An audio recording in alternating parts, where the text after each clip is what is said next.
ప్రార్థన చేసుకుంటాం.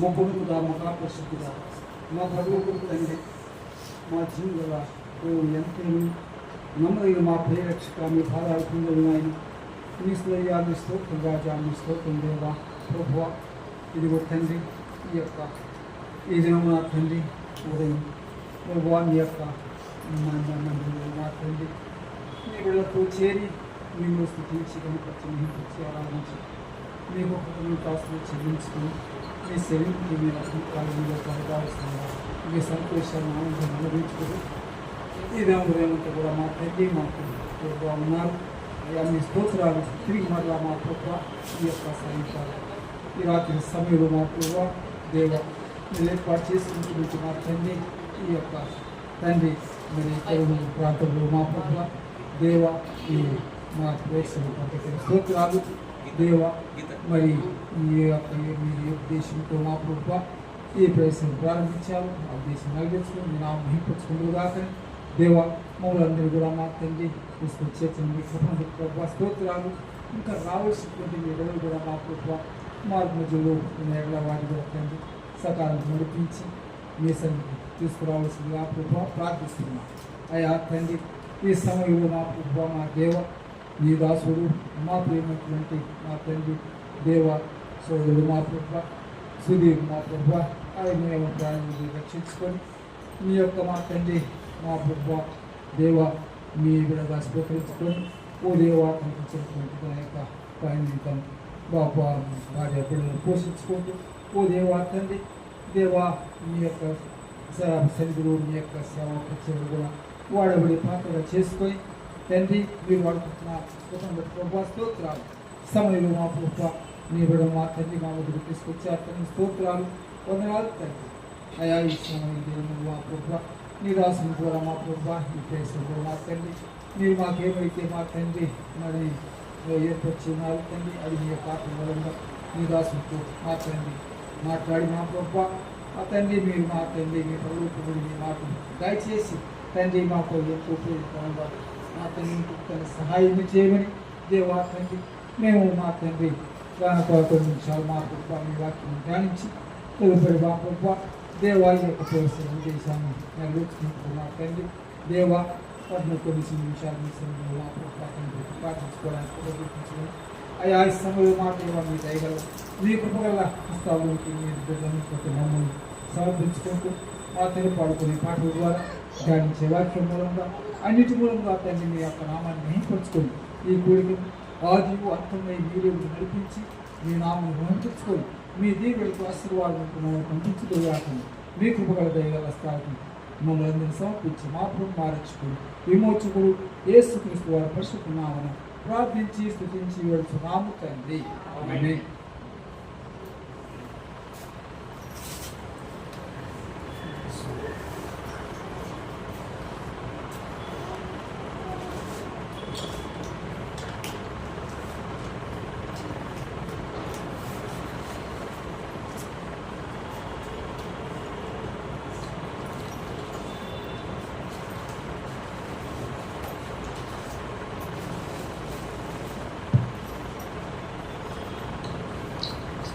శివుని గీతంలో పాడవస్తుందో పాట సంఖ్య 138, పాత పాటల పుస్తకం 136.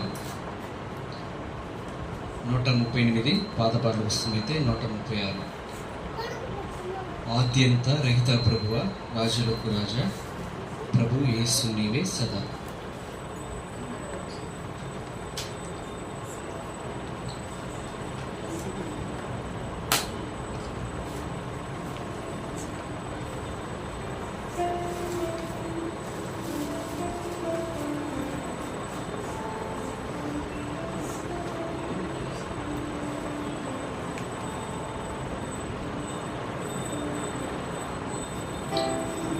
ఆద్యంత రహిత ప్రభువా రాజులకు రాజా ప్రభు యేసు నీవే సదా.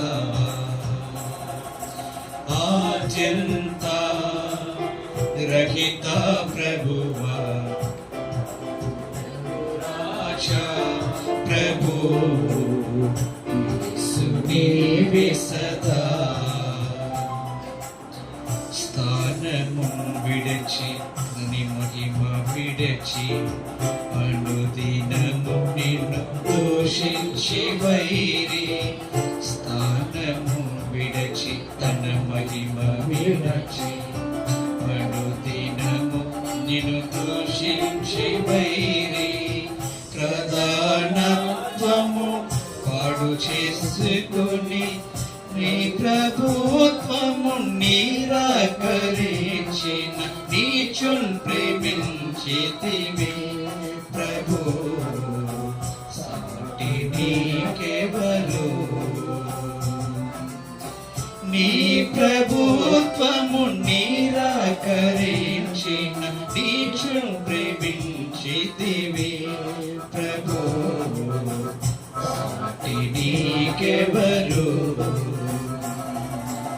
ఆద్యంత రహిత ప్రభువా శులకు రాజా ప్రభు యేసు నీవే సదా.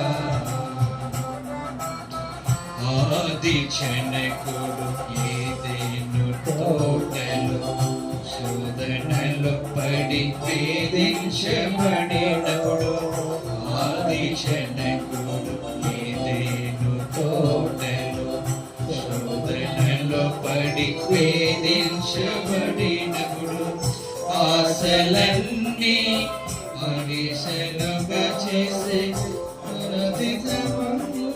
ఆదరింతువు అమృతమూర్తి నీవే ప్రభు. సాటి నీకెవరు? ఆదములను నివాదరింతువు అమృతమూర్తి నీవే ప్రభు. సాటి నీకెవరు?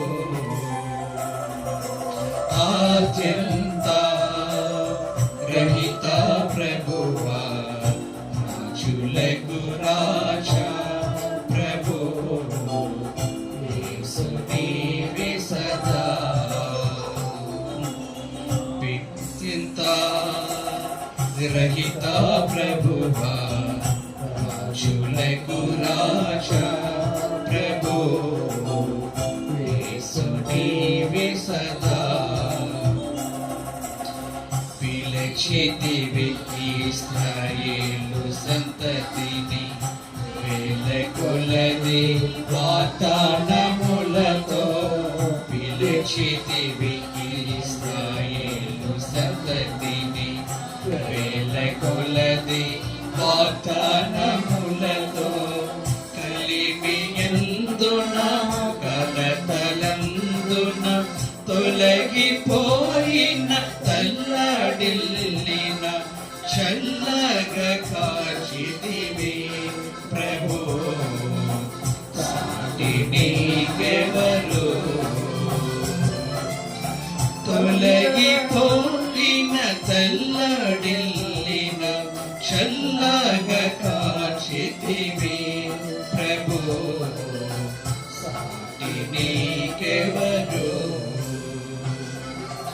ఆద్యంత రహిత ప్రభువా రాజులకు రాజా ప్రభు యేసు నీవే సదా. ఆద్యంత రహిత ప్రభువా రాజులకు రాజా ప్రభు యేసు నీవే సదా. రాజమేలిని రాజులందరూ రాజనగరుల రత్నాల సిరులతో. రాజమేలిని రాజులందరూ రాజనగరుల రత్నాల సిరులతో.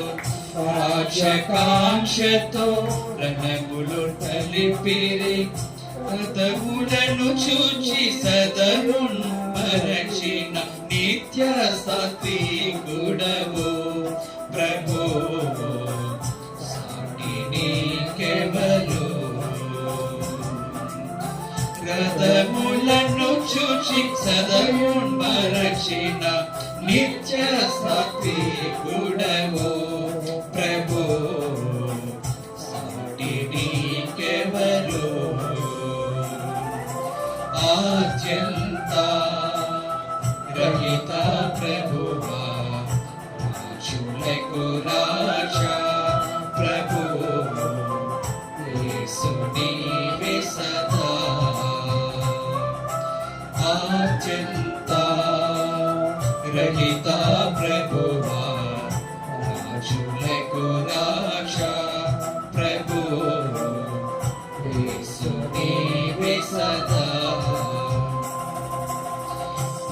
పరమజనకుని పరువాక్యలెన్నయు తలను ప్రజలకు ప్రవచించు కొరకై పరమజనకుని పరువాకులెన్నయు తలను ప్రజలకు ప్రవచించు కొరకై నిర్ణయించితివి దైవజనులను పేరస కలిగి పెడత్రోవ నడచిన కరుణించితివి వారిన్ ప్రభు సాటి నీకెవరు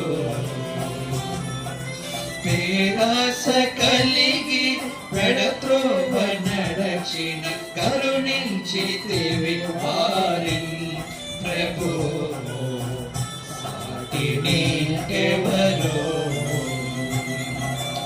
ఆద్యంత రహిత ప్రభువా రాజులకు రాజా ప్రభు యేసు నీవే సదా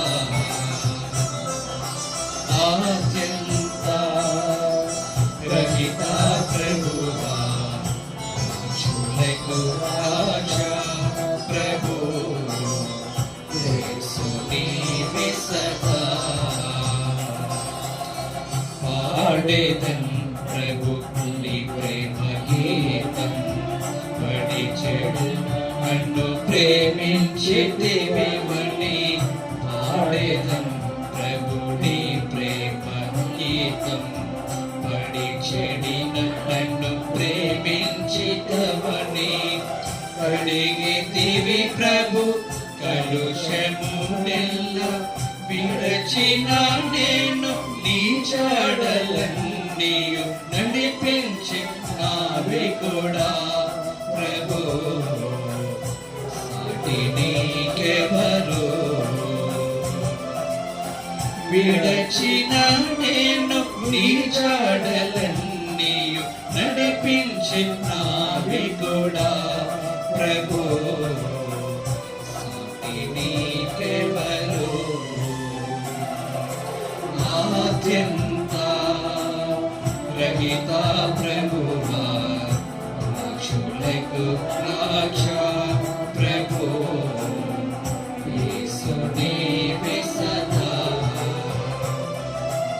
ఆద్యంత రహిత ప్రభువా రాజులకు రాజా ప్రభు యేసు నీవే సదా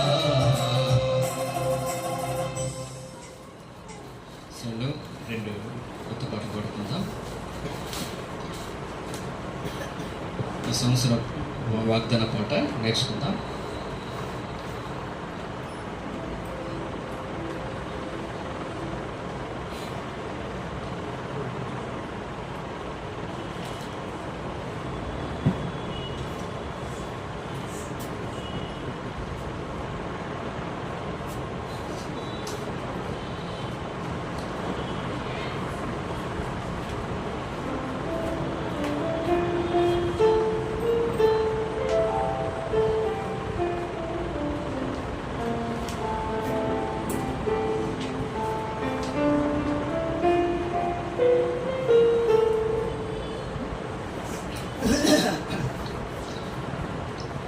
మొదటి పాట పాడుకుందాం. ఈ పాట గుర్తుందో మొదటి పాట సింహాసనాసీనుడా, యూదా గోత్రపు సింహము.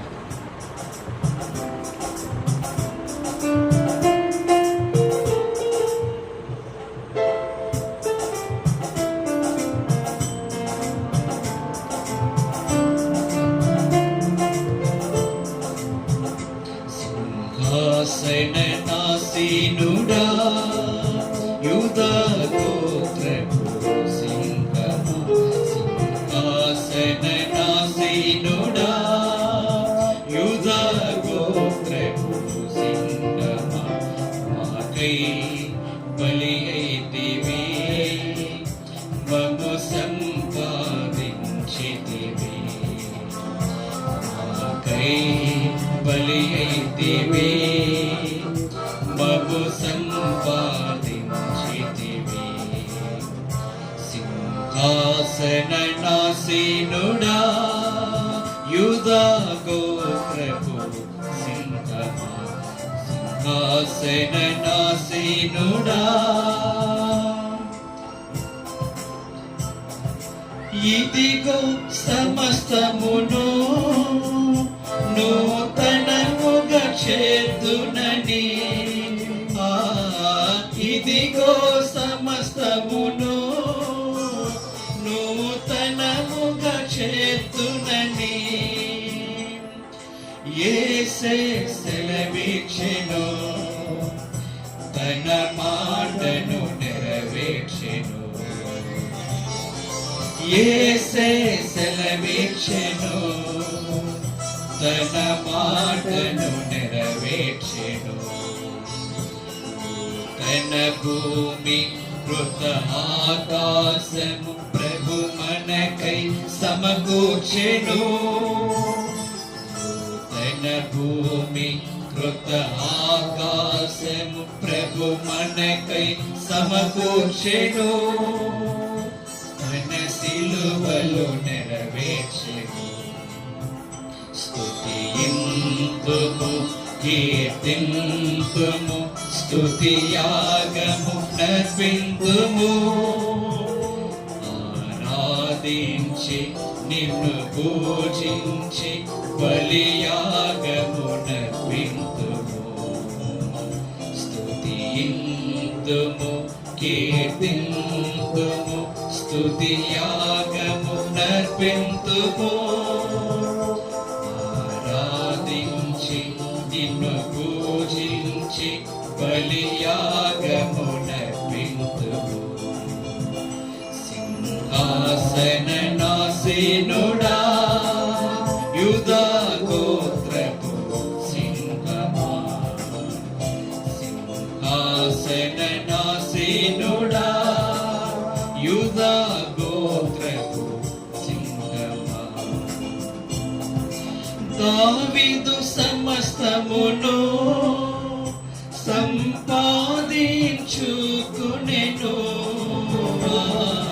దావీదు సమస్తమును సంపాదించుకొనెను.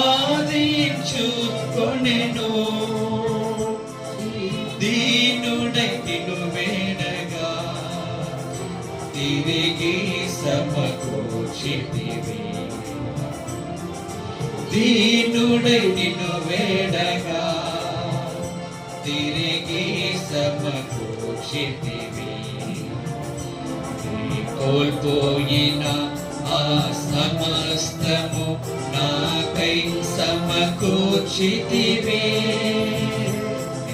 కోల్పోయిన ఆ సమస్తము నాకై సమకూర్చితివి. సంతోషమునిచ్చితివి. స్తుతింతుము, కీర్తింతుము, స్తుతియాగము నర్పింతుము. ఆరాధించి నిన్ను పూజించి బలియాగము నర్పింతుము. స్తుతింతుము, కీర్తింతుము, స్తుతియాగము నర్పింతుము. ఆరాధించి నిన్ను పూజించి బలియాగము నర్పింతుము.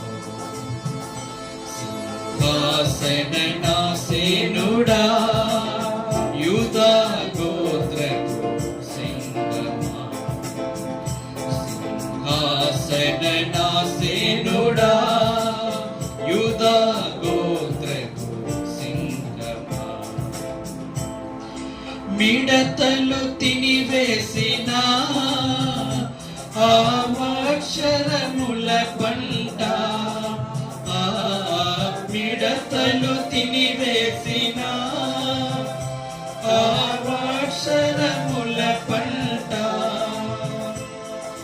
మరలా మిగితును అని యెహోవా సెలవిచ్చెను. మరలా మిగితును అని యెహోవా సెలవిచ్చెను.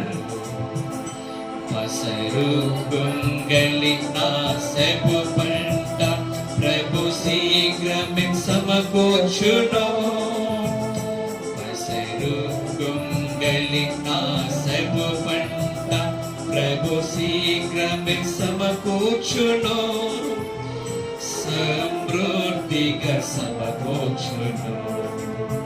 స్తుతింతుము, కీర్తింతుము, స్తుతియాగమునర్పింతుము. ఆరాధించి నిన్ను పూజించి బలియాగమునర్పింతుము. స్తుతింతుము, కీర్తింతుము, స్తుతియాగమునర్పింతుము. ఆరాధించి నిన్ను పూజించి బలియాగమునర్పింతుము. సింహాసననాసీనుడా యూదా గోత్రపు సింహమా, సింహాసననాసీనుడా యూదా గోత్రపు సింహమా, మాకై బలి అయితివి, మము సంపాదించితివి. మాకై బలి అయితివి, మము సంపాదించితివి. సింహాసననాసీనుడా యూదా గోత్రపు సింహమా, సింహాసననాసీనుడా యూదా గోత్రపు సింహమా. వాక్యానికి వెళ్ళక ముందు ఇంకో పాట పాడుకుందాం. రెండో పాట, సియోను నివాసి నేను నీకు తోడైందు, జయమిచ్చి రక్షించును, భయముందక కనిపెట్టు. కొత్త పాటలు అయినా మన పాటలే ఇబ్రోన్ సాంగ్సే కాంగ్రిగేషన్లలో రచించిన పాటలు అన్నమాట.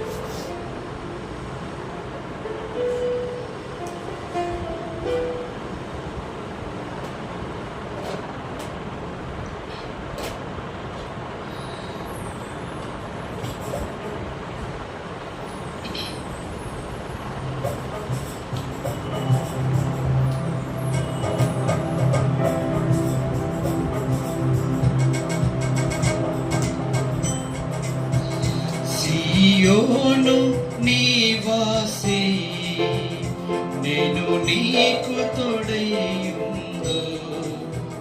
సియోను నివాసి నేను నీకు తోడైయుందు. జయమిచ్చి రక్షింతును, భయముందక కనిపెట్టును. జయమిచ్చి రక్షింతును, భయముందక కనిపెట్టును. ఆనందమకదానందమే మన ప్రభువు మనతో నుండు. చింతుము మనలా నడిపించు నిత్యము. ఆనందమే మన ప్రభువు మనతో నుండు కొనియాడుచు కీర్తింతుము మనలా నడిపించు నిత్యము నిరీక్షించుము మరలా నీ కోటలో ప్రవేశించును నిరీక్షించుము మరలా నీ కోటలో ప్రవేశించును రెండంతలుగా మేలు దండిగను సగిదనిలలో రెండంతలుగా మేలు దండిగను సగిదనిలలో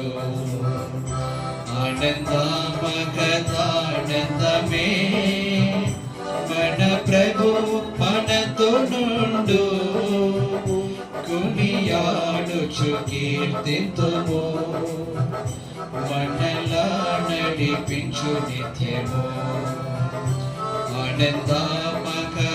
ఆనందమే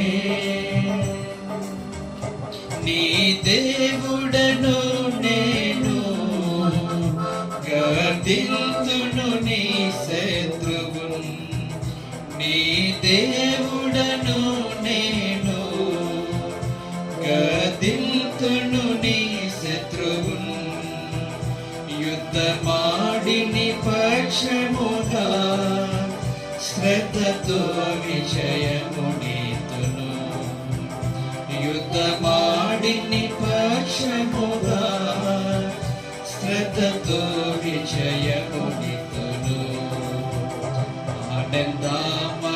ఆనందమే మన ప్రభువు మనతో నుండు కొనియాడుచు కీర్తింతుము మనలా నడిపించు నిత్యము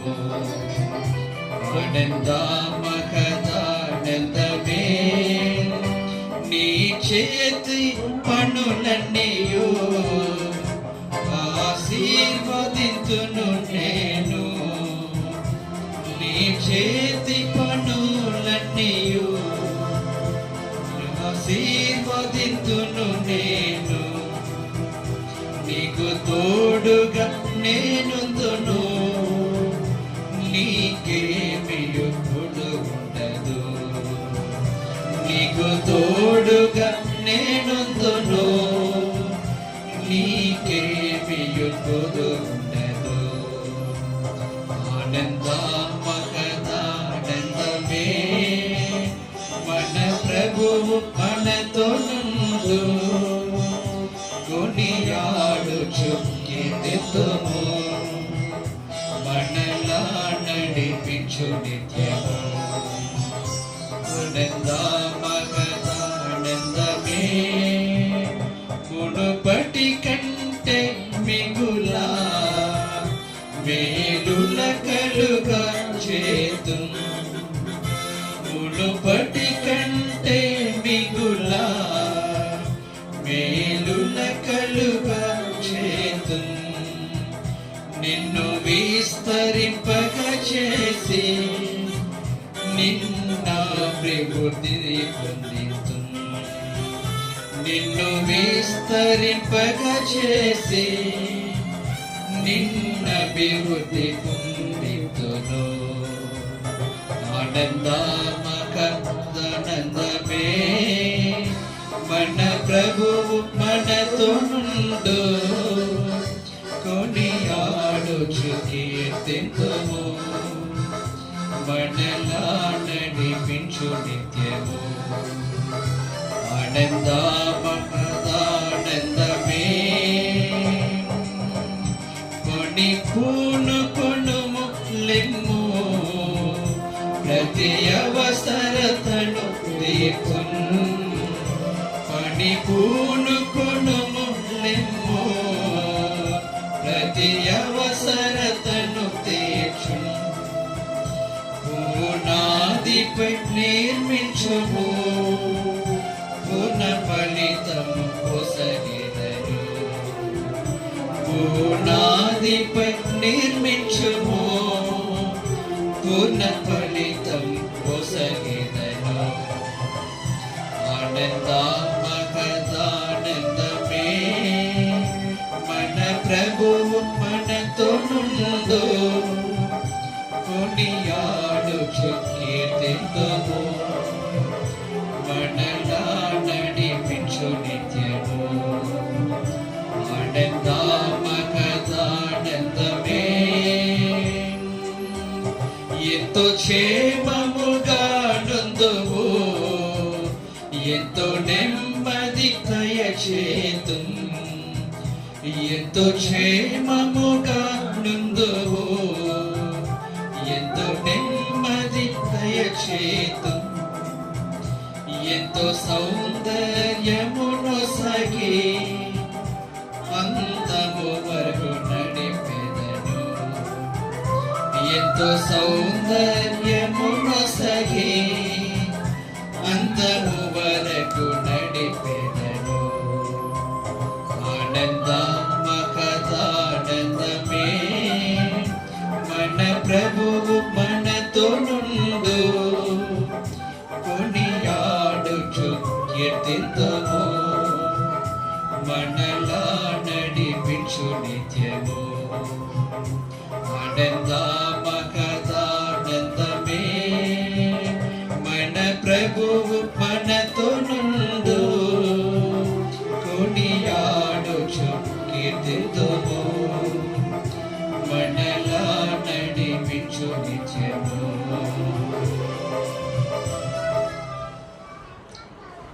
ఐదో చరణంలో రెండో లైను లాస్ట్లో బొసగేదను, పునాదిపై నిర్మించము, పూర్ణ ఫలితం బొసగేదను. వేరే ఉంటుంది బొగడేదని సరి చేసుకోండి, ప్రింటింగ్ మిస్టేక్ ఉంది. బొసగేదను, పూర్ణ ఫలితం బొసగేదను. సమయంలో దేవుని వాక్యం వెళ్దాం. మన మధ్యలో ఉంటున్న సహోదరుడు సుధీర్ మధ్యలో ఉంటున్నారు, దేవుని వాక్యాన్ని పంచుకుంటారు.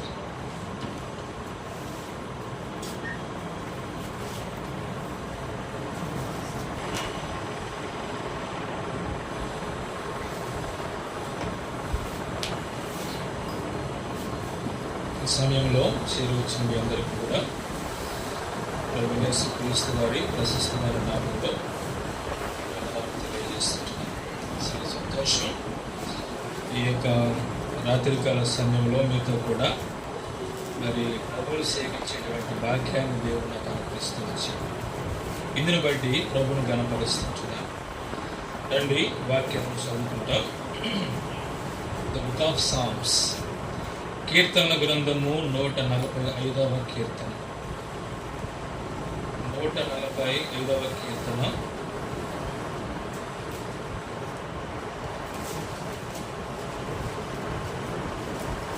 18వ వచనాన్ని మనమందరము కలిసి బిగ్గరగా చదువుకుంటాం.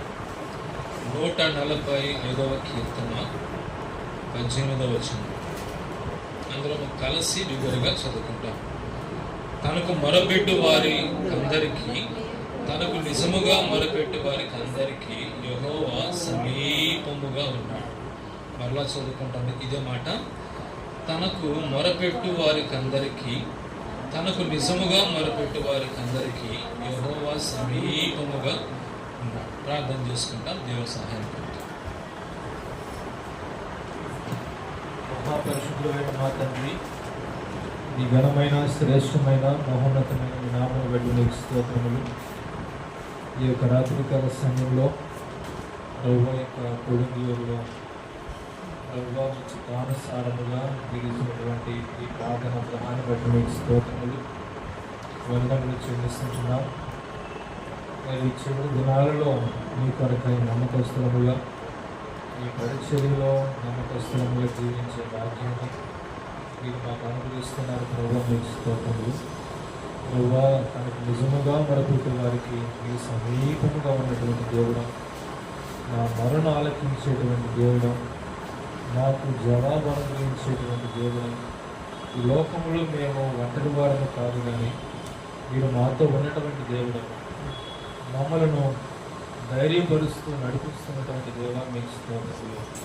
ప్రభువా మీ వాక్యము ద్వారా మీరు మాతో మాట్లాడుతారండి. ప్రభువా మీ వాక్యము ఎంతో విలువైనది, అమూల్యమైనది. లోక సింహాసనం నుండి ప్రభువా మీ మాటలను మా హృదయాల్లో మీరు కుమరిస్తున్నామని వేడుకుంటున్నాను. మీ మాటల చేత మా హృదయం నింపబడినదో ప్రభువా ప్రీతికరముగా మిమ్మల్ని మేము సేవించినట్లుగా మీరు మాకు సహాయపడుతున్నాము. ప్రభు అందుకొరకై ఈ మాటలను మా కొరకు మీరు ఆశీర్వదిస్తారని వేడుకుంటున్నాం. చదవబడిన మాటలు మా కొరకు ఆశీర్వదిస్తారండి. బలహీనమైన ప్రభు అయోగ్య మా పాత్రలను మీ సిలువు సాటును మరుగుపరుస్తారండి. ప్రభు మరి మాకు కావలసిన మాటలను ప్రభు మీరు అనుకూలించి ఈ మహిమను వేడుకుంటున్నాం. యేసుక్రీస్తు ప్రభు వారి శ్రేష్టమైన నామములో ప్రార్థించి స్తుతించి అడిగి వేడుకుంటున్నాం తండ్రి. ఆమేన్.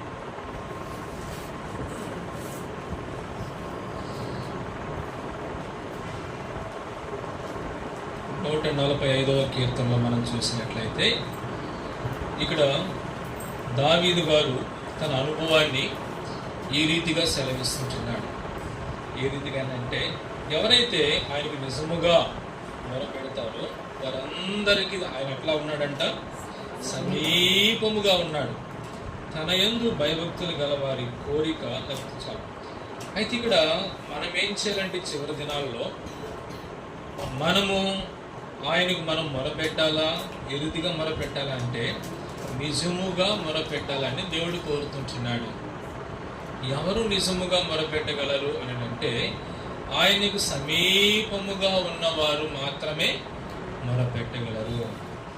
కనుకనే మన జీవితంలో మనం ఎక్కడున్నా, మనము ఏ పని చేస్తున్నప్పటికి కూడా మనం చేయాల్సిన పని ఏంటంటే ఆయనకు ఇష్టముగా మనం జీవిస్తూ మరి ఆయనకి మనం మొరపెట్టినప్పుడు ఆయన తప్పకుండా మన మనవిని విని ఆయన అంగీకరించి ఆయన తప్పకుండా మన మనవిని మరి మనకు దయచేసేటువంటి దేవుడు.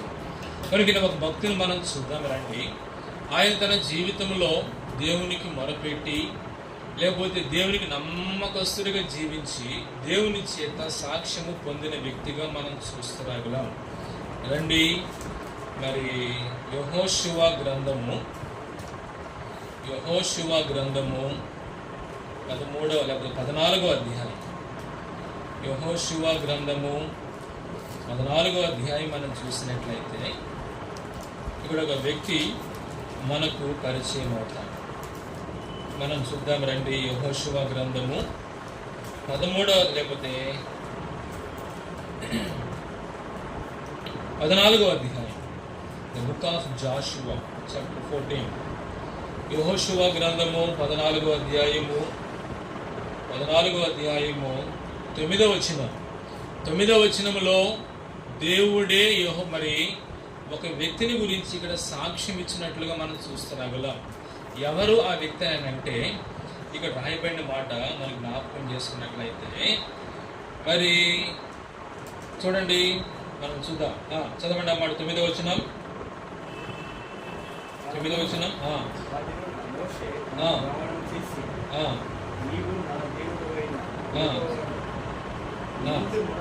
నిండు మనసుతో అనుసరించితివి గనుక నీవు అడుగు పెట్టిన భూమి నిశ్చయముగా నీకును నీ సంతానమునకును ఎల్లప్పుడూ స్వాస్థ్యముగా ఉండెను. కనుకనే ఇక్కడ మరి మోషే ఏమంటున్నాడంటే ప్రమాణం చేసి నీవు నా దేవుడని యెహోవాను. ఇక్కడ ఎవరిని గురించి ఆయన సంబోధిస్తున్నాడు అని మనం చూసినట్లయితే మోషే దైవజనుడు. కనుకనే ఈ మోషేలో ప్రత్యేకత ఏంటంటే మరి ధర్మశాస్త్రము ఎవరి ద్వారా మనకు అనుగ్రహించబడిందంట, మోషే ద్వారా అనుగ్రహించబడింది. అయితే కృపయు సత్యమును మన ప్రభువైన యేసుక్రీస్తు వారి ద్వారా కలుగుతూ వచ్చాయి. అయితే ఈ మోషే ఇశ్రాయేలు ప్రజలను ఐగుప్తులో నుండి బయటకు తీసుకుని వచ్చిన తర్వాత మరి దేవుడు ఈ ప్రజల కొరకైనటువంటి ఒక స్థలాన్ని ఆయన సిద్ధపరుస్తూ వచ్చాడు. ఏ స్థలాన్ని వారికి ఇవ్వాలని ఆయన కోరుతూ వచ్చాడంటే చెప్పండి.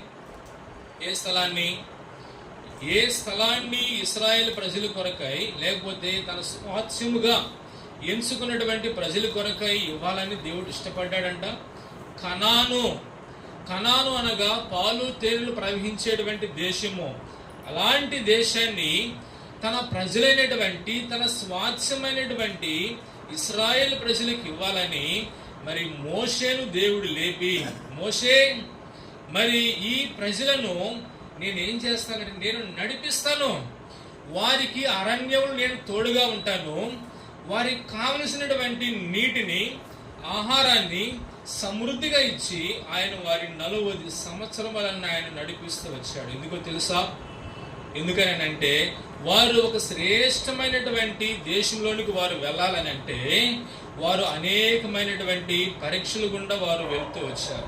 అయితే ఇక్కడ సందర్భం ఏంటనంటే ఇప్పుడు మీరు ఆ ప్రదేశంలోనికి మీరు వెళ్ళాలని అంటే మీలో మొత్తము 12 గోత్రములుంటే ఒక్కొక్క గోత్రములో నుండి ఒక్కొక్క ప్రధానుని మీరు నాకు తీసుకుని రండి అని అంటాడు.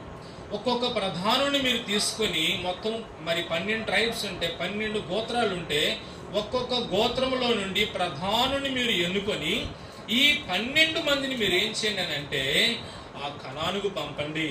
కనానుకు పంపిన తర్వాత ఆ ప్రదేశంలో ఉన్నటువంటి చెట్లను చూడండి, ఆ ప్రదేశంలో ఉన్నటువంటి మనుషులను చూడండి, వారి యొక్క గుడారాలను చూడండి, వారి పంటను చూడండి, వారు ఎలాంటి వారు గమనించమని చెప్పి 12 మందిని ఒక్కొక్క గోత్రము నుండి ఏర్పాటు చేసుకుంటూ వచ్చారు. ఈ 12 మందిలో మరి 2 ప్రాముఖ్యంగా మనం చూస్తారాగలం. మరి ఎవరనంటే యోధా గోత్రము తరపున నిలవబడిన ప్రతినిధి, ప్రధానమైన వ్యక్తి ఎవరనంటే కాలేబు. ఎఫ్రాయిము గోత్రము తరపున మరి నిలవబడిన వ్యక్తి ఎవరనంటే నూను కుమారుడైనటువంటి యెహోషువ. వీరిద్దరూ మరి దేవుని గ్రంథంలో లిఖించబడిన మాట ఏంటో తెలుసా? రండి, సంఖ్యాకాండము 13 మరి 14 అధ్యాయం మనం చూసినట్లయితే సంఖ్యాకాండంలో మనం చూద్దాం. సంఖ్యాకాండము 14 అధ్యాయము 24 వచనం చదువుతాను, గమనించండి. The book of numbers chapter 14 versus 24. నా సేవకుడైన కాలేబు మంచి మనసు కలిగి పూర్ణ మనస్సుతో నన్ను అనుసరించిన హేతువు చేత అతడు పోయిన దేశంలో అతనిని ప్రవేశపెట్టెదను.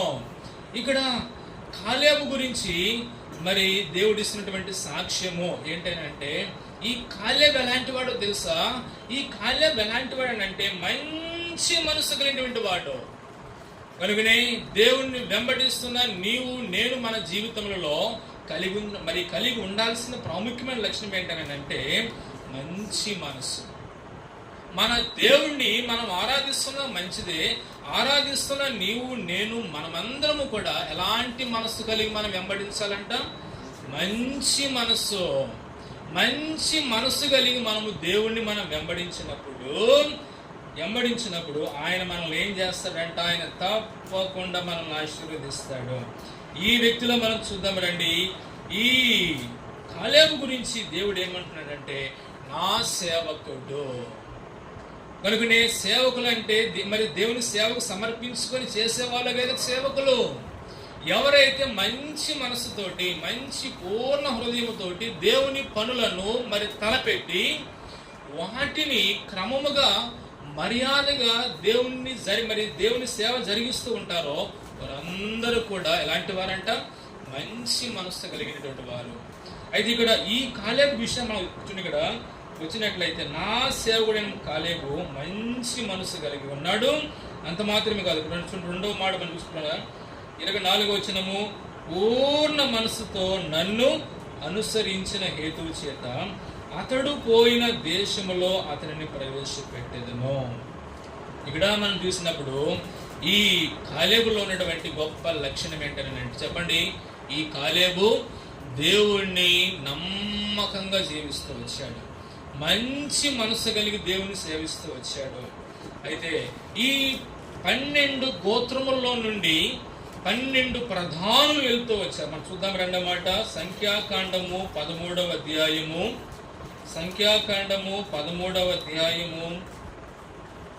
అధ్యాయము మరి లేకపోతే 3వ వచనం చదువుతాను గమనించండి, లేకపోతే 2వ వచనం, లేకపోతే 1:2 నేను చదువుతాను గమనించండి.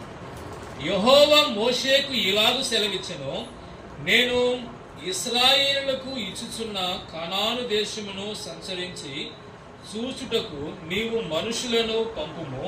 వారి పితరుల గోత్రములలో ఒక్కొక్క దానిలో నుండి ఒక్కొక్క మనుషుని మీరు పంపవలెను. వారిలో ప్రతివాడు ప్రధానుడై ఉండవు. కనుకనే ఎవరో సామాన్యమైన వ్యక్తులను పంపట్లేదు, కానీ మరి ఆ యొక్క దేశాన్ని చూడటం కొరకై ప్రధానులను, ముఖ్యమైన వారిని పంపుతూ వచ్చాడు. ఇప్పుడు ఒక మాట చెప్పుకుంటే, ఇప్పుడు కాలేబు, యెహోషువ ఎవరు చెప్పండి? వారి యొక్క గోత్రములలో ముఖ్యులు అని మనం చూస్తున్నాం. వీరు వెళ్ళేసి ఆ ప్రాంతాన్ని దర్శించిన తర్వాత వాళ్ళు తీసుకువచ్చినటువంటి సమాచారం మనం చూసినట్లయితే రండి, 13వ అధ్యాయము 30వ వచనం, 13వ అధ్యాయము 30వ వచనం చదువుతాను గమనించండి. సంఖ్యాకాండము 13వ అధ్యాయము 30వ వచనం. కాలేబు మోషే ఎదుట జనులను నిమ్మలపరిచి, మనము నిశ్చయముగా వెళ్ళుదుము, దాని స్వాధీనపరుచుకుందుము, దాని జయించుటకు మనకి మన శక్తి చాలునెను. అయితే వెళ్ళి వచ్చినటువంటి ఆ 10 మంది ఏం చెప్తూ వచ్చారనంటే, అంత బాగున్నాయి, కానీ అయితే వారందరూ మనకన్నా బలవంతులంటూ వచ్చారు. వాళ్ళు ఎలాంటి వారనంటే, వారు ఉన్నత దేహులు అని వారు సెలవిస్తూ వచ్చారు.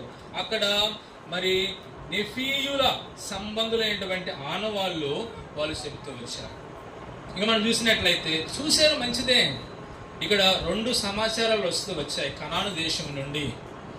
ఏమొచ్చాయనంటే, వారు భౌతికంగా చూసిన దానిని ఏం చేస్తూ వచ్చారంట, మోషేకు చెప్తూ, అయ్యా మేము చూసాము, ఆడ చాలా మంచిది, మేము పోయినప్పుడు మరి ఆ యొక్క ద్రాక్ష యొక్క పంట ప్రథమ కాలంలో ఉన్నప్పుడు పెద్ద గెలలు చూస్తూ వచ్చాము, వారి యొక్క గుడారం మేము చూస్తూ వచ్చాం, వారి యొక్క ఇల్లులు మేము చూస్తూ వచ్చాం, ఎంతో మంచి దేశం, పాలు తేళ్లు ప్రవహించేటువంటి దేశము అని వారు సెలవిస్తూ వచ్చారు. మంచిదే. అయితే అయ్యా వాళ్ళు మనకన్నా ఉన్నత దేహులు, వారి ఎదుట మేము ఎలా ఉన్నామని అంటే, మేము మిన్నిలాగా ఉన్నామని వారు సెలవిస్తూ వచ్చారు. వారి దృష్టికి మేము మిడతల వలె ఉన్నాము అని సెలవిచ్చినప్పుడు ఆ ప్రజలందరూ కూడా మాటలు విని వారు ఎంతో భయపడుతూ వచ్చారు. ఇక్కడ 2 గుంపులు మనం చూస్తారాగలం. వీరు కూడా వారి యొక్క గోత్రాల్లో ప్రముఖులే, ప్రాధాన్యులు అయినప్పటికీ కూడా వారు తెచ్చినటువంటి సమాచారం మనం చూసినప్పుడు భౌతిక సంబంధమైనటువంటి సమాచారాన్ని వారు సెలవిస్తూ వచ్చారు. అయితే ఇక్కడ 2వ సమాచారాన్ని ఇచ్చింది ఎవరనంటే కాలేబు. ఈ కాలేబు ఏం చేస్తూ వచ్చారనంటే, అయ్యా అది ఎంతో మంచి దేశము, అంత మాత్రమే కాదు కానీ మనం ఏం చేయొచ్చు అంటే అక్కడికి చూడండి 30వ వచనం.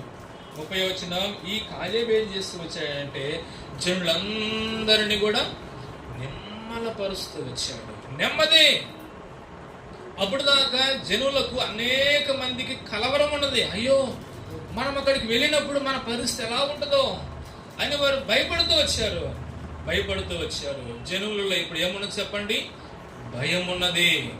వీళ్ళందరూ ఎవరనంటే ముఖ్యులే, ప్రధానులే అయినప్పుడు కూడా వాళ్ళందరిని చూసి భౌతికంగా భయపడుతూ వచ్చారు. మన యొక్క ఆత్మీయ జీవితంలో మనము భౌతికంగా ఉన్న వాటిని చూసి మనం ఎప్పుడు కూడా భయపడకూడదు. దావీదు ఒక మాట అంటూ వచ్చాడు. దావీదు మరి గొలియాతు మరి ఎదురుగా ఉన్నప్పుడు మరి ఎంతంత గొలియాతు పొడుగు 6 మూరల జానడు. అలాంటి గొలియాతుని చూసి వాళ్ళ అన్నలే పరిగెత్తుకుంటూ పోతూ ఉంటే ఈ దావీదు నిలబడి, జీవము గల దేవుణ్ణి దూషించుటకు నువ్వు ఎవడవు అని, ఈ బలము ఈ శక్తి ఎలా వచ్చింది దావీదుకి చెప్పండి? ఎలా వచ్చిందంటే దావీదు చిన్ననాటి నుండే నమ్మకంగా దేవుణ్ణి కీర్తిస్తూ వచ్చాడు, నమ్మకంగా దేవుణ్ణి సేవిస్తూ వచ్చాడు. కనుకనే మరి కీర్తన మనం చూస్తూ రాగలం రండి. అక్కడ ఏముందనంటే ఎంతమంది అపాయంలో ఉన్నప్పుడు కూడా కీర్తన 20 కూడా మనం చూసినట్లయితే గడాంధకారములో నేను నడిచినప్పుడు కూడా నేను ఏ అపాయమునకు భయపడను. ఒక విశ్వాసి తన జీవితంలో దేనికి భయపడడు, మరణము సైతం లెక్క చేయడు. కనుకనే ఈ కాలేబు మనం చూసినప్పుడు ఈ కాలేబు వారికి భయపడలేదు కానీ తన దేవునికి భయపడుతూ వచ్చాడు. ఉన్నది మంచి సమాచారాన్ని తీసుకొస్తూ వచ్చాడు. తీసుకుని వచ్చి చూడండి, వాళ్ళందరినీ కూడా నిమ్మలపరుస్తూ వచ్చాడు. ఒక మంచి సేవకుడు ఏం చేస్తాడంటే ప్రజలను భయపెట్టాడు. ప్రజలు చెప్పండి ఏం చేస్తారంట? నిమ్మలపరుస్తూ వచ్చాడు. మొట్టదానిది. కనుకనే మరి మన జీవితంలో దేవుని సేవిస్తున్న మనం ఏం చేయాలంటే, పరిస్థితులు మనకు భిన్నముగా ఉన్నప్పుడు మనం ఏం చేయకూడదు చెప్పండి? వాటిని చూసి మనం భయపడకూడదు. మనం ఏం చేయాలా? మన దేవుణ్ణి బట్టి మనం ప్రార్థన చేసి మనము వాళ్ళని నిమ్మలపరచాలి.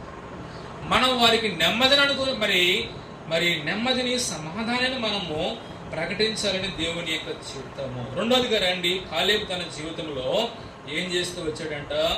రెండవదిగా నిమ్మలపరచడం మాత్రమే కాదు కానీ 13వ అధ్యాయము 30వ వచనం, మనము నిశ్చయముగా వెళ్ళుదము. ఇంక ఎలాంటి సందేహము లేదు.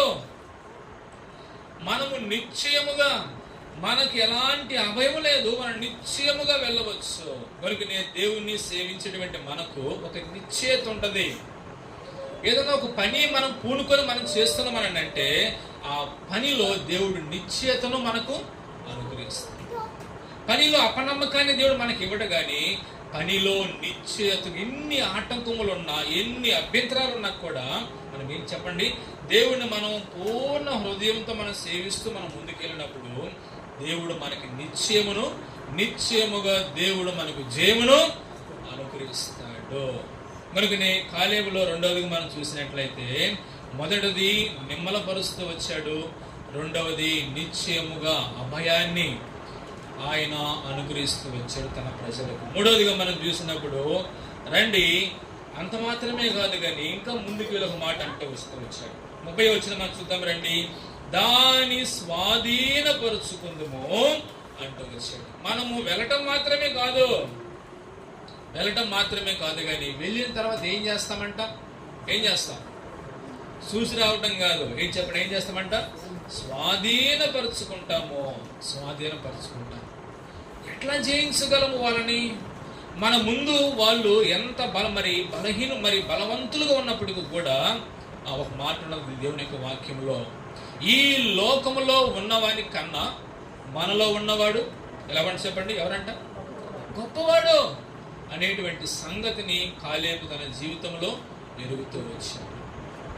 కనుకనే మనము దేనికి మనం భయపడకూడదు కానీ విశ్వాసం మనం ముందుకు వెళ్ళినప్పుడు దేవుడు తప్పకుండా మనకి జయాన్ని అనుగ్రహిస్తాడు. అంత మాత్రమే కాదు, చూడండి, స్వాధీనపరుచుకుందుము, దాన్ని జయించుటకు మన శక్తి చాలు. ఎందుకో తెలుసా? మన పట్ల యుద్ధము జరిగించేటువంటి వాడు ఎవరంట?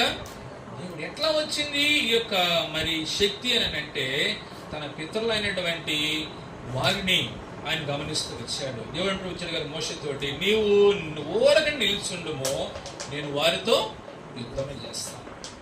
ఎంతో బలహీనమైనటువంటి ఘట్టములతోటి దేవుడు యుద్ధము చేయలేదా? ఎరికో గోడలను కూల్చుని కొరకై ఎవరిని పెట్టాడంట? యెహోషువ చెప్పండి, ఎవరిని పెట్టాడు? ఎరుకో గోడలను కూల్చుని కొరకై ఎవరిని చెప్పండి? పాటలు పాడేవారిని, బోరలు ఊదేవారిని, తప్పెట్లు కొట్టేవారిని, కనుకనే గాయకులను ఏర్పరిచి దాని చుట్టూ తిప్పుతూ వచ్చాడు. ఎరుకో గోడల దేవుడు వారి యొక్క సునాద గీతముల చేతాన్ని పడగొడుతూ వచ్చాడు. అయితే పరిస్థితులను బట్టి మనం ఎట్లా ఉండకూడదు అంటే కృంగిపోయే వాళ్ళంగా ఉండకూడదు. విశ్వాసముగా ప్రభుని సేవిస్తున్న మనం ఎట్లా ఉండాలంటే బలహీనతలో ఉన్నప్పుడు కూడా, బంధించబడినటువంటి సమయంలో ఉన్నప్పుడు మనం ఎట్లా చెప్పండి, కీర్తనలు తోడబడి మనం చెప్పండి ఏం చేయాలంట? ప్రభుని పౌలు శీలలను ఏం చేస్తూ వచ్చారంట? బొండ వేసి బిగించి చెరసాల్లో వేస్తే వాళ్ళని కొట్టి వాళ్ళ శరీరం నుండి రక్తం సేవిస్తున్నప్పుడు కూడా వారు ఏం చేసి చెప్పండి, చెరసాలలో ఉండి దేవుణ్ణి స్తుతిస్తూ వచ్చారు. వారి స్తుతే వాళ్ళ యొక్క స్థితిని మారుస్తూ వచ్చింది. కనుకనే మన ఆత్మీయ జీవితంలో ప్రభువుని నమ్మకంగా సేవిస్తూ మనం ముందుకు వెళ్ళినప్పుడు కొన్నిసార్లు పరిస్థితులు మనకి భిన్నంగా ఉండొచ్చు.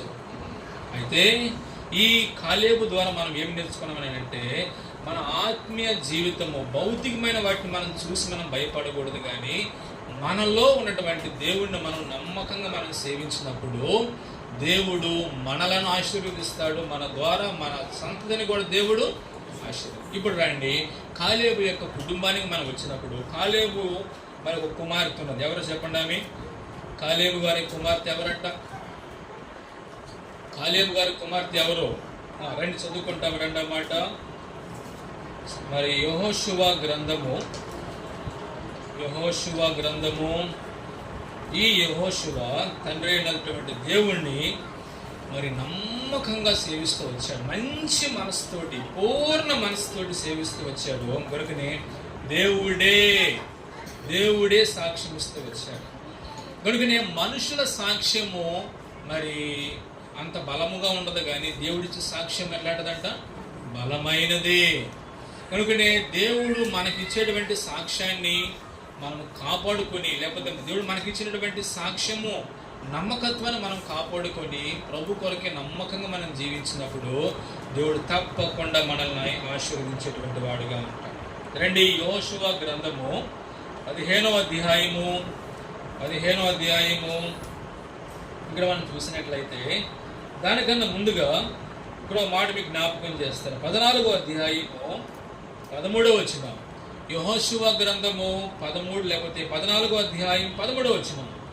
యెఫున్నె కుమారుడైన కాలేబు ఇశ్రాయేలు దేవుడైన యెహోవాను నిండు మనసుతో అనుసరించువాడు గనుక యెహోవా అతన్ని దీవించి అతనికి హెబ్రోనును స్వాస్థ్యముగా ఇచ్చింది.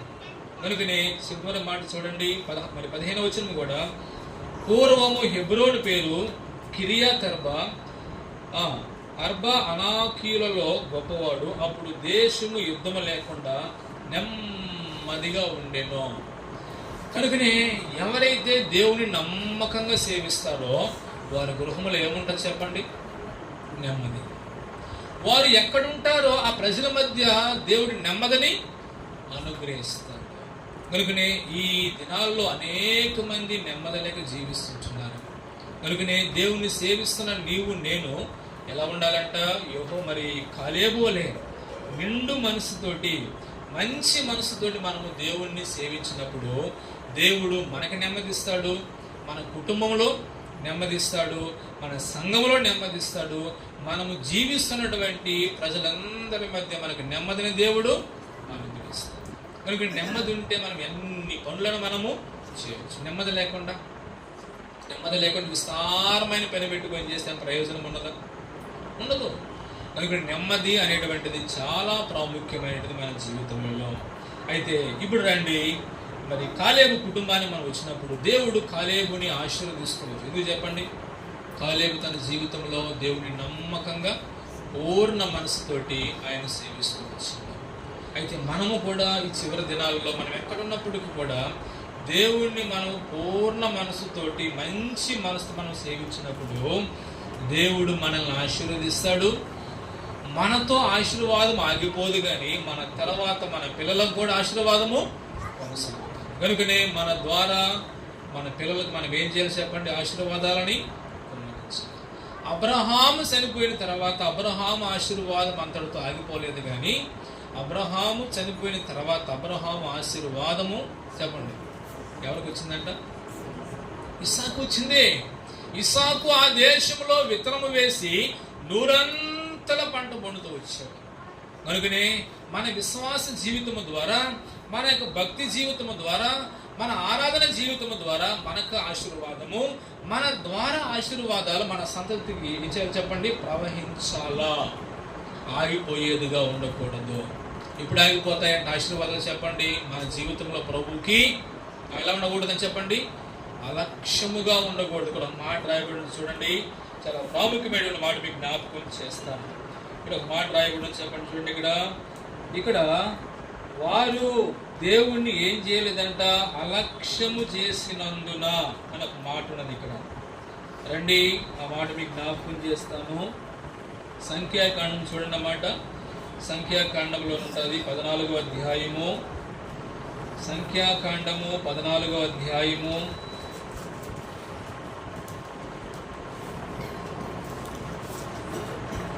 14వ అధ్యాయము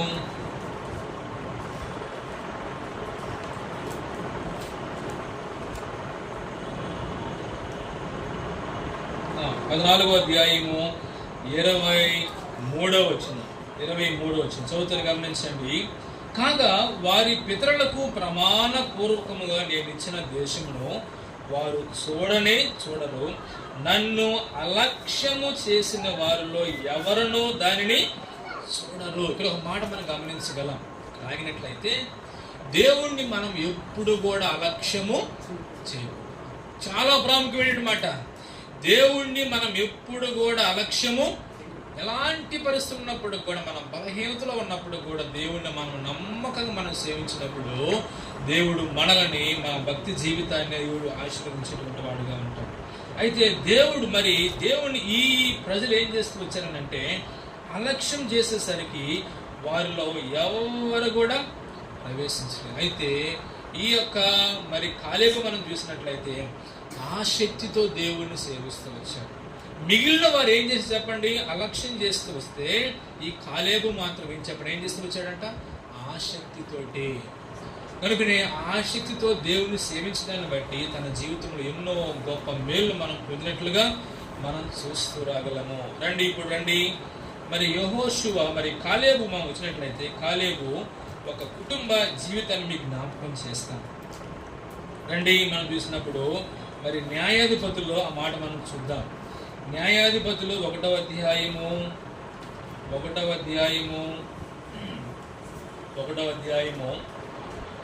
ఈ కాలేబు అనేటువంటి మాటకి అర్థం ఏంటంటే ఫెయిత్ఫుల్ మ్యాన్. కనుకనే నమ్మకంగా దేవుణ్ణి సేవించినటువంటి వ్యక్తి ఈ కాలేబు మాటకు అర్థము. ఈ కాలేబు ఈ యొక్క హెబ్రోనును స్వాధీనపరుచుకున్నటువంటి వ్యక్తి. ఈ కాలేబు యోధా గోత్రము తరపున ప్రతినిధిగా ఉంటూ వచ్చాడు.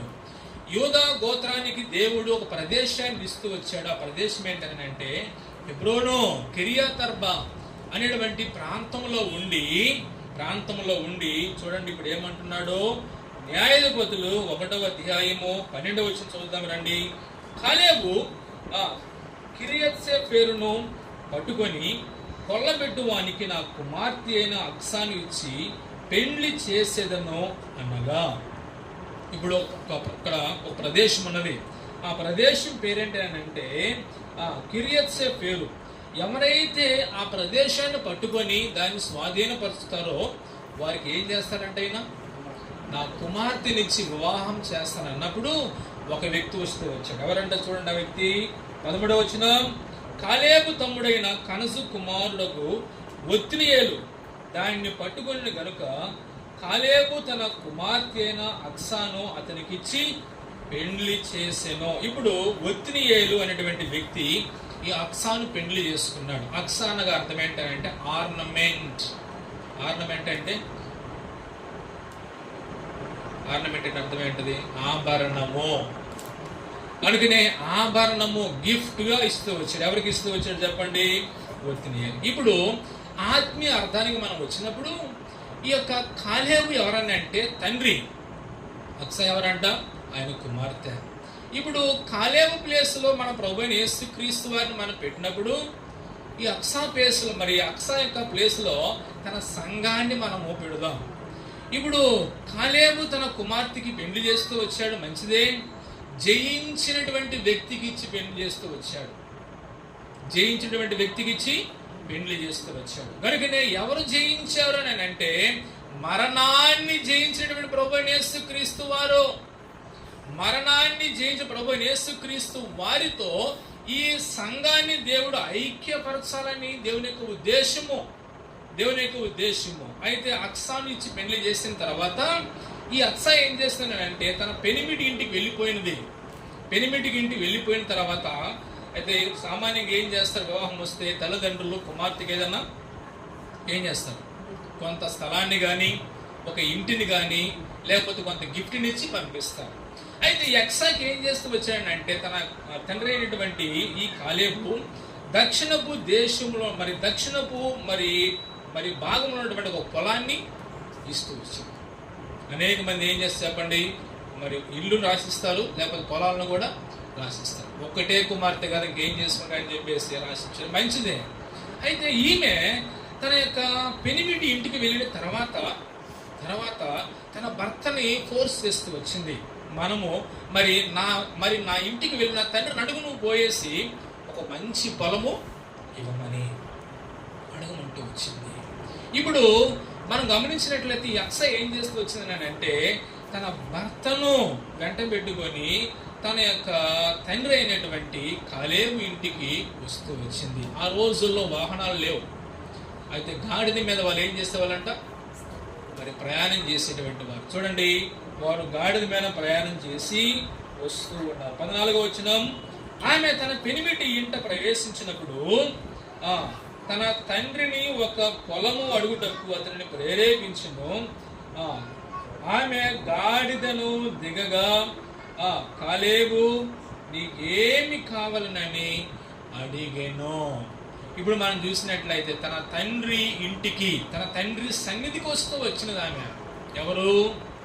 కాలేబు. మరి అక్సా వచ్చేసి వచ్చిన వెంటనే అమ్మా బాగున్నావా అని పరామర్శ వాళ్ళ తండ్రి అడగలేదు. కానీ వచ్చిన వెంటనే నా కుమార్తె ఏదో నా సన్నిధికి వచ్చినది, ఏదో అక్కడితో వచ్చినది, అమ్మా నీకు ఏం కావాలా అని వెంటనే అడుగుతూ వచ్చాడు. కనుకనే ఇక మనం ఏం గమనిస్తామంటే కాలేబు ఇంటికి అక్సా వచ్చినప్పుడు ఆమె యొక్క అక్కరను తండ్రి ఎరుగుతూ వచ్చాడు.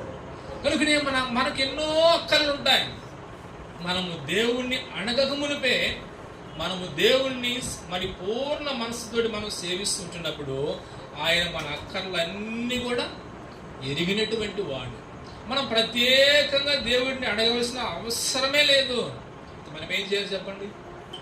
దేవునికి వాక్యం ఏం సెలవిస్తుంది అంటే నీ యొక్క మరి ఒకని భారము ఒకరు భరించి ఏం చేయాలంట, ఈ రీతిగా క్రీస్తు నియమాన్ని మనం ఏం చేయాలి చెప్పండి, పాటించాలి. ఇప్పుడు ఈ అక్సా ఎప్పుడైతే తన తండ్రి ఇంటికి లేకపోతే తండ్రి సన్నిధికి వస్తూ వచ్చిందో తండ్రి గమనిస్తూ వచ్చాడు. తండ్రి గమనించి ఏం చేస్తూ వచ్చాడంటే చూడండి ఏమంటున్నాడు, ఆమె గాడిదను దిగగానే కాలేబు వెళ్ళేసి ఆమె ఏమంటున్నాడు చూడండి, కాలేబు నీకేమి కావాలనని అడిగాను. అప్పుడు ఆమె చూడండి ఏమంటున్నదో, మరి 15 మనం గమనిద్దాం. 15వ వచనం, అందుకు ఆమె దీవెన నాకు దయచేయను. ఇప్పుడు ఈ కాలేబు దీవెనలు ఇచ్చేటువంటి స్థాయిలోనికి వెళ్తూ వచ్చాడు. ఎలా వచ్చింది ఈ యొక్క దీవెన ఇచ్చేటువంటి స్థాయి అని అంటే తన జీవితంలో దేవుణ్ణి పూర్ణ మనసుతోటి వెంబడిస్తూ వచ్చాడు. మరి నేను మన జీవితంలో మనము దేవుణ్ణి పూర్ణ మనసుతోటి మనం వెంబడించినప్పుడు, పూర్ణ హృదయంతో ఆయన మనం సేవించినప్పుడు దేవుడు ఏం చేస్తాడంట, మన ద్వారా అనేకులకు దీవెనను అనుగ్రహిస్తాడు. ఇప్పుడు చూడండి, ఇక్కడ ఈ కాలేబు దగ్గరికి తన కుమార్తె అయినటువంటి అక్సా వచ్చినప్పుడు ఆమెను అడుగుతూ వచ్చాడు, అమ్మ నీకేం కావాలనంటే నాకు దీవెన, we need blessing from the Lord. ఇక్కడ చూడండి, ఆమె బ్లెస్సింగ్ అడుగుతూ వచ్చింది, మంచిదే. అడుగుతూ ఇక్కడ ఒక మాట అన్నది చూడండి, 15వ వచనము, నాకు దక్షిణ భూమి ఇచ్చి ఉన్నావు, నీటి మడుగులను కూడా నాకు దయచేయు. తండ్రి నాకు దక్షిణ భూమి ఇచ్చి ఉన్నావు, అయితే అక్కడ ఏమి లేదు, నీటి మడుగులు లేవు. నీరు లేకపోతే ఏమవుతుంది చెప్పండి? నీరు లేకపోతే ఏమవుతుంది? ఎండిపోతాయి. ఎందుకని? దేవుడు ఆది కాండంలోనే మన యొక్క ఏదేను వనాన్ని చేసి ఏదేను వనంలో మధ్యలో గుండా ఒక నదిని ఆయన ప్రవహింపజేస్తాని 4 శాఖలుగా ఆయన ప్రవహింపజేస్తూ. ఇది చెప్పండి, ఆ యొక్క పారేటువంటి ప్రదేశంలో మరి ప్రతి మొక్క ఫలించాలా, ప్రతి ఒక్క మొక్క తన ఫలాలను ఇవ్వాలని దేవుని యొక్క ఉద్దేశము. కనుకనే ఈ ప్రాంతంలో అనేక మంది వాక్యము లేక ఎండిపోయిన హృదయాలు ఉన్నాయి.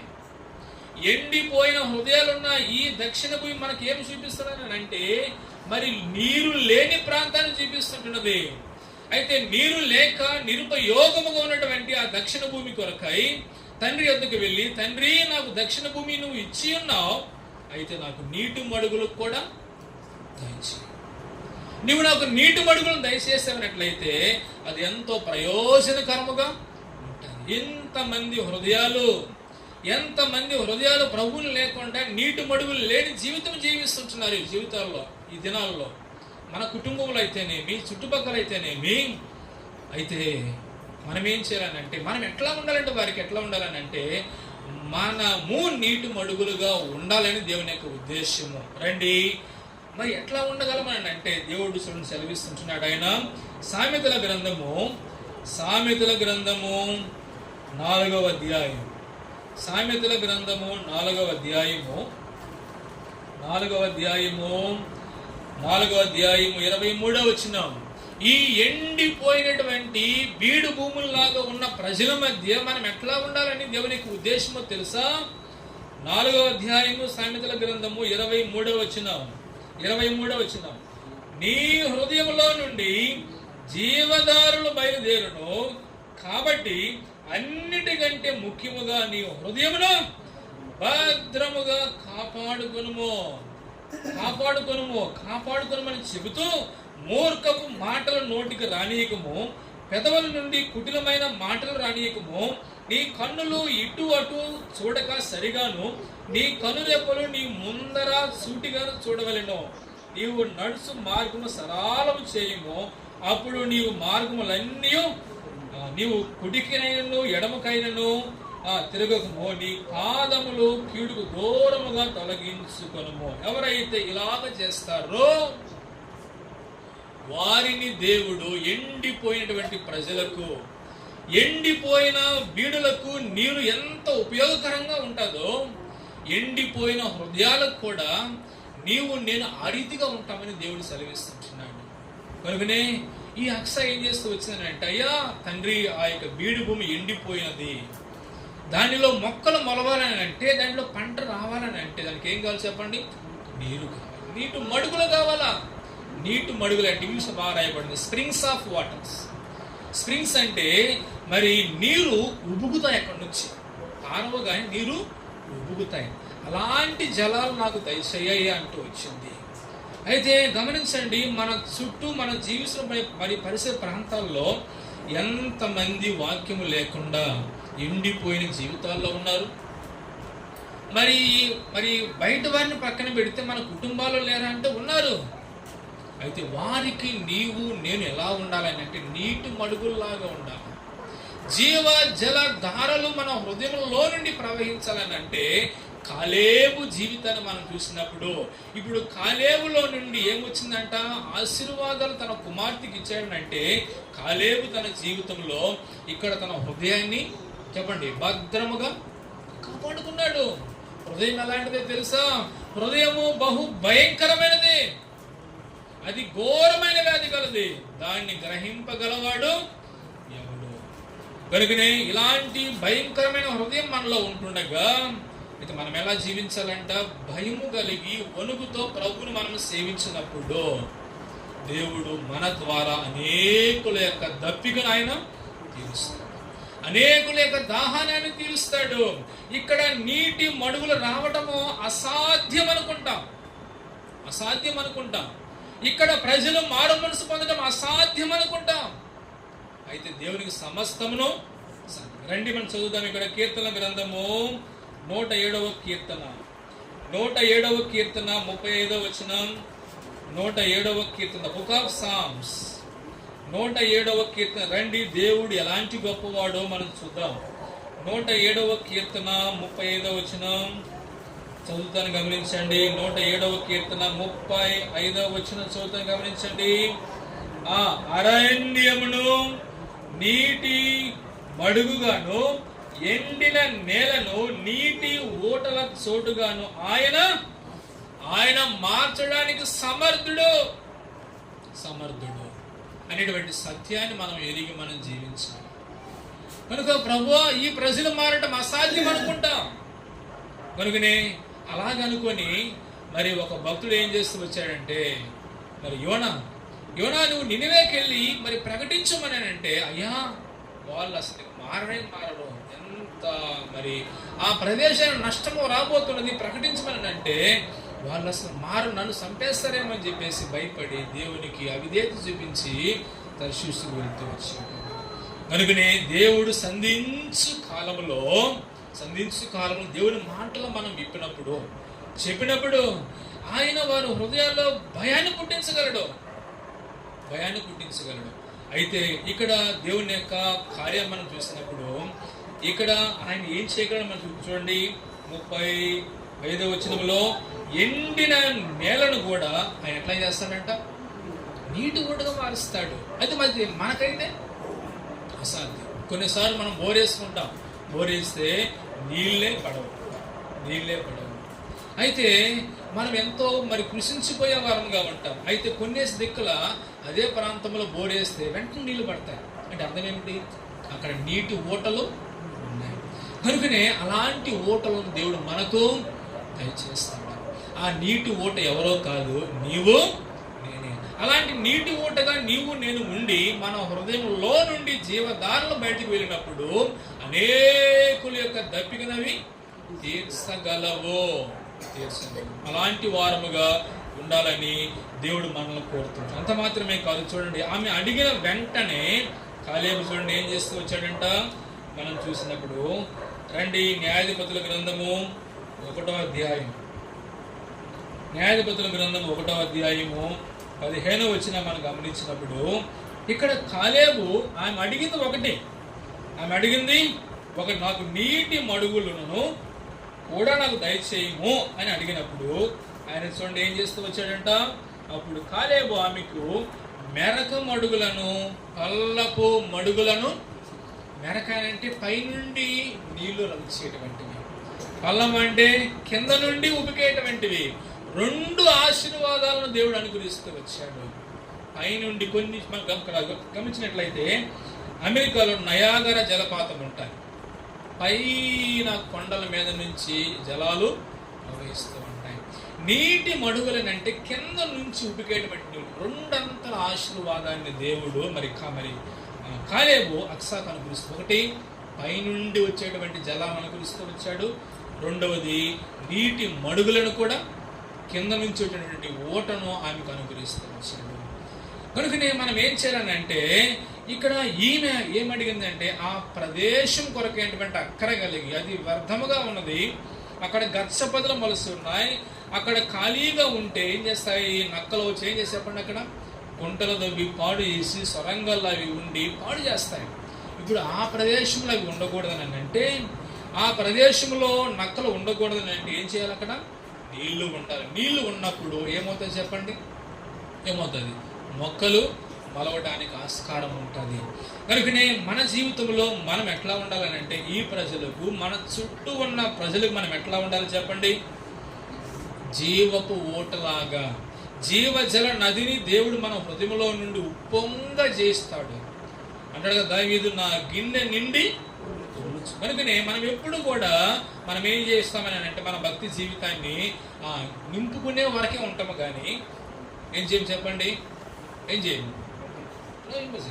కనుకనే ఆశీర్వాదాలు ఎట్లా ఉంటాయంటే 133వ కీర్తన మాట రాయబడి ఉన్నది, అహరోను తల మీద పోయబడిన తైలము ఆయన యొక్క తలలోనే ఆగిపోలేదు. చెప్పండి ఏమైందంట, ఆయన మరి గడ్డము నుండి కారి ఆయన అంగీ మీద కారి, అంగీ నుంచి అంచుల మటుకు, అది ఆశీర్వాదం. మనం ఏమనుకుంటాం, ఆయిల్ పెట్టుకుని నాకు మాత్రమే ఉండాలి, నా తల మీద మాత్రమే ఉండాలనుకుంటాం, అది ఆశీర్వాదం కాదు. కనుకనే మన ఆశీర్వాదం ఎలా ఉండాలని అంటే మనతో ఆగిపోకూడదు, మన ద్వారా ఇతరులకు ఏమవుతుంటుంది, మన ద్వారా అనేకులకు దేవుడు మనల్ని ఆశీర్వాదకరంగా చేస్తాడు. యోసేపు తన జీవితంలో ఒక బానిసగా ఉన్నప్పటికీ కూడా ఐగుప్తు ప్రాంతంలో అనేక మందిని కరువు దినాల్లో ఆయన పోషించలేదా చెప్పండి, పోషించాడు. ఎవరి ద్వారా, యోసేపు. తన కుటుంబాన్ని కూడా సమృద్ధిగా ఆయన పోషింపజేస్తూ వచ్చాడు. దేవుడు నమ్మదగిన వాడు. మనం ఏం చేయాలంటే దేవుడు మనం అడిగి ఊహించుకోవడం అన్నిటికన్నా కూడా గొప్ప కార్యములైన అయితే మనం ఏముండాలి చెప్పండి, మనలో మంచి మనస్సు పూర్ణ హృదయం కలిగి మనం దేవుణ్ణి సేవించినప్పుడు, నమ్మకంగా మనం సేవించినప్పుడు, అనేక సార్లు సంఘంలో కలహములు ఉంటాయి, మనం దాన్ని చూడకూడదు. కానీ చెప్పండి, దేని చూడాలంట? దేని చూడాలి? ప్రభువును మనం చూడాలి. అనేక సార్లు శత్రువు ఏం చేస్తాడంటే అనేకమైనటువంటి కలహాలు తీసుకుని వస్తాడు. సత్యం చెప్పనా, మరి ఒక పాముని మనం చంపినప్పుడు చూడండి, ఒక వ్యక్తి తలకు మంచి గాయం తగిలి చనిపోతాడు. వెంటనే ఒక వ్యక్తిలో నుండి తలను తీసేస్తే ఏమవుతాడు? తలని చితగొదిగితే ఏమవుతుంది చెప్పండి? చనిపోతాడు వెంటనే. అయితే పాము అట్లాగా, పాముని మనము చంపినప్పుడు అది ఎట్లా ఉంటుంది చెప్పండి? అది దాని తలంతా నలిగిపోయినప్పుడు కూడా దాని తోక మాత్రము ఆడిస్తాను ఉంటుంది. అది తోక. అది చాలా సమయం ఆడించి ఎప్పుడుకో చనిపోతారు. ప్రభువైన యేసుక్రీస్తు వారు సాతాను యొక్క తలను తన యొక్క మరి సిలువ ద్వారా నలగొడుతూ వచ్చాడు. నలగొడితే ఇప్పుడు అది 2025 సంవత్సరముల కింద నలగొడితే ఇప్పుడు కూడా అదేమవుతుంది చెప్పండి? తోకను చూసి మనం భయపడుతున్నాం. తోకను చూసి అసలు దాని తలే లేదు, దాని తలే దేవుడు చితకు దొక్కేస్తే మనం ఏం చేస్తున్నాం? తోకను చూసి అనేక మంది అవిశ్వాసులుగా మారుతున్నారు. కనుకనే దేవుడు సాతాన్ని చితకదొక్కుతూ వచ్చాడు కాళ్ళ క్రింద. అయితే మనకు జయాన్ని అనుభవిస్తూ వస్తే అయితే మనం ఏం చేస్తుంటున్నామని అంటే వాడు పెట్టేటువంటి చిన్న మరి పరిస్థితుల నుంచి మనం భయపడతాం. అవిశ్వాసం కాకూడదు. విశ్వాసంతోటి కాలేబు వలె వీళ్ళు అని నేను అనుకుంటాను. ఈ 10 మంది కూడా తోకను చూసి భయపడ్డారు అనుకుంటాను. ఎవరు? ఈ 10 మంది ట్రైబ్స్ ఉన్నారు కదా, కాలేబు యెహోషువ కాకుండా మిగిలిన వాళ్ళు వాళ్ళ దేహంను చూసి మరి భయపడుతూ, అయితే కాలేబు మాత్రం నిశ్చయముగా మనం వెళ్ళగలం, నిశ్చయముగా మనం స్వాధీనపరచుకోగలం, నిశ్చయముగా మనకు మన శక్తి. అయితే మిగతా వారు మాత్రం వారి సమాచారాన్ని బట్టి అనేకులు మరి ఇబ్బంది పడుతూ వచ్చారు. కనుకనే మన జీవితంలో సాతాను దేవుడు జయిస్తూ వచ్చాడు. అది ఇంకా తోక ఆడిస్తున్నది. ఎప్పుడు దాకా చెప్పండి? అది దేవుడు వచ్చేంత వరకు కూడా ఆడిస్తానే ఉంటుంది. అయితే మనం తోకను చూసి మనం భయపడకూడదు. కానీ విశ్వాసముతో మనం ప్రార్థన చేసినప్పుడు దేవుడు గొప్ప కార్యం చేయలేదా అంటే చెప్పండి, చేశాడు. ఏంటి మరి ప్రార్థన చేస్తూ వచ్చినప్పుడు ఆకాశములు వర్షాన్ని కురిపిస్తూ వచ్చాడు. యోషువ ప్రార్థన చేసినప్పుడు సూర్య మరి చంద్రులన్నింటిని ఆయన ఆపేస్తూ వచ్చాడు. ప్రార్థనకి అంత శక్తి ఉన్నది.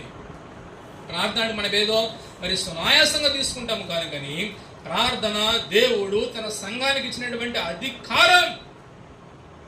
ఒక అధికారికి అధికారం ఎట్లా ఉంటుందో, జమ్ము మొలసును తుంగగడ్డియు మేతయు పుట్టును. కనుకనే ఇప్పుడు నక్కలు ఎక్కడున్నాయంట? ఖాళీ ప్రాంతంలో అవి బొరీలు చేసుకొని నక్కలు అక్కడ జీవిస్తున్నాయి. ఈ నక్కల గురించి పరమగీతంలో ఒక మాట ఉన్నది. పరమగీతంలో చూసినట్టు రండి, పరమగీతములలో 2వ అధ్యాయము 15వ వచనం.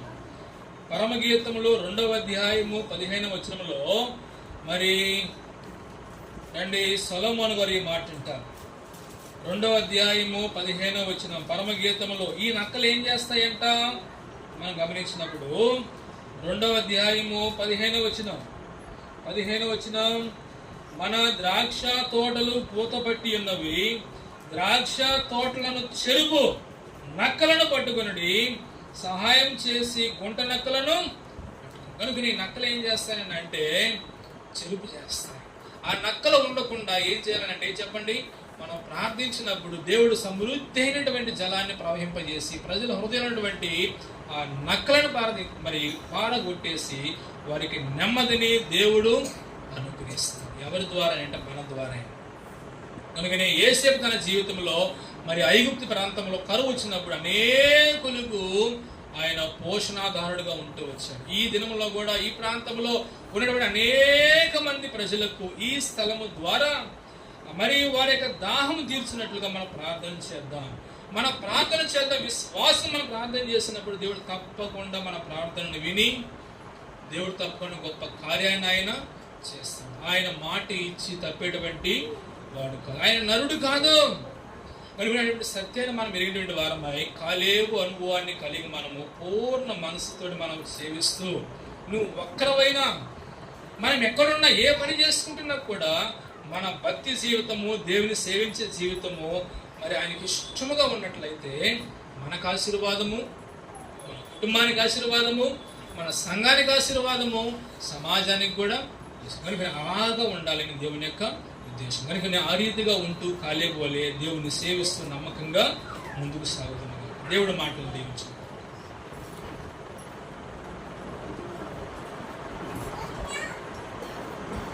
సహోదరుడు మహోన్నతుడా, మహాపరిశుద్ధుడా, మా పరలోకపు తండ్రి, మా జీవుల ఓ ఎంతైనా నమ్మలను మా ప్రియ రక్షక మీ పాదాలు పొందరు నాయన. మీ స్తుయ్యా, మీ స్తోత్రం రాజా, మీ స్తోత్రం దేవా. ఇదిగో తండ్రి, ఈ సాయంకాలం మా ప్రభు దేవా, తిరిగి మమ్మల్ని మా ప్రభు మళ్ళా మా తండ్రి ఈ ప్రేక్షకులు మా దేవా మమ్మల్ని సమకూర్చి దేవా తండ్రి కొంత సమయం మీ సన్నిధిలో మీ వాక్యం మా తండ్రి ధ్యానించుకుంటూ మా ప్రభుత్వాన్ని మీ సన్నిధిలో మేము ప్రార్థించుకుంటూ మీరు మాకు సహాయం దయచేశారు. అయ్యా మాకు మంచి మా తండ్రి సమాజ తర్వాత సమయానికి స్తోత్రాలు వందనాలు తండ్రి నాయన. ఈ దినం మా తండ్రి మీ సన్నిధికి వచ్చిన మీ వీళ్ళందరి కొరకు స్తోత్రాలు వందనాలు తండ్రి. ఇంకా రాలేదు మా తండ్రి, కొంతమంది రాలేకపోయారు మా ప్రభు. ఆ బిడ్డలను సంధించి తండ్రి మీ చిత్తమైతే వచ్చేవారు నేను వారిని సిద్ధపరిచి తీసుకురావాల్సిందిగా ప్రభు ప్రార్థిస్తున్నాం. తండ్రి సమయంలో మా ప్రభు మా తండ్రి నివాసం మా తండ్రి సుధీర్ గారు తీసుకొచ్చారు. అయా మీ స్తోత్రాలు. ఆయన మా తండ్రి ఆయన కుటుంబాన్ని మాతో భార్య బిడ్డగా దీవించండి. దేవా వారు మా తండ్రి మా నాన్నకి ఇచ్చిన ఉద్యోగాలు పెట్టి స్తోత్రాలు. వారికి ఇచ్చిన మా తండ్రి నాయన నిష్పాపం చేసిన అవసరం పెట్టు స్తోత్రాలు. ఓ దేవా మరి ఆయా వాళ్ళు నిష్పాలు తండ్రి దాసులు మా తండ్రి వాళ్ళు చెప్తున్నారు.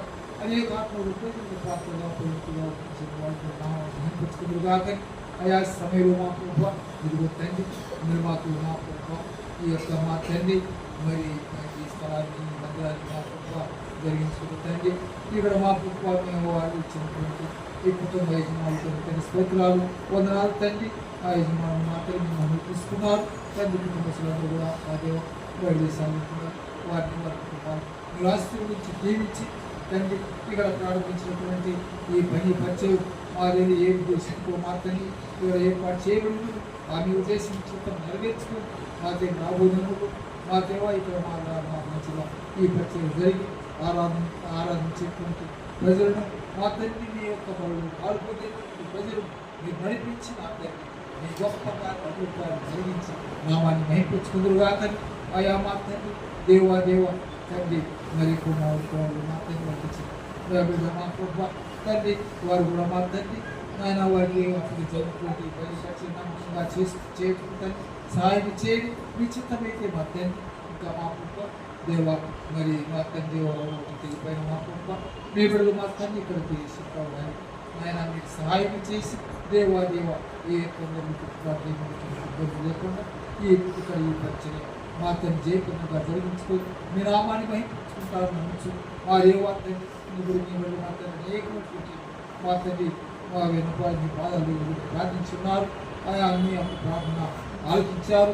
దేవుడి తండ్రి సమయంలో ఆ ప్రార్థనకు మా తండ్రి జవాబిచ్చి మా తండ్రి వాటిని స్థితులుగా మార్చేటువంటి దేవుడుగా మా తండ్రి ఇప్పుడు మా ప్రభుత్వాన్ని పాదాలు ప్రార్థిస్తూ ఓ దేవా చెప్పేసి 3:20 ప్రకారం మేము అడిగి ఉంచి వాటిని మీరు మాకు అత్యంతంగా అనుభవించే దేవుడు నమ్మి ఈ విధంగా పాదాలు సమర్పించుకొని తండ్రి మేము మా యొక్క సరే తోడుగా ఉంచి దేవాలయ వాతావరణం కూడా అనుకోపరిచి మేము మా తండ్రి సుఖభద్రంగా మా యొక్క స్థలాలు చేయకుండా సహాయం చేయండి.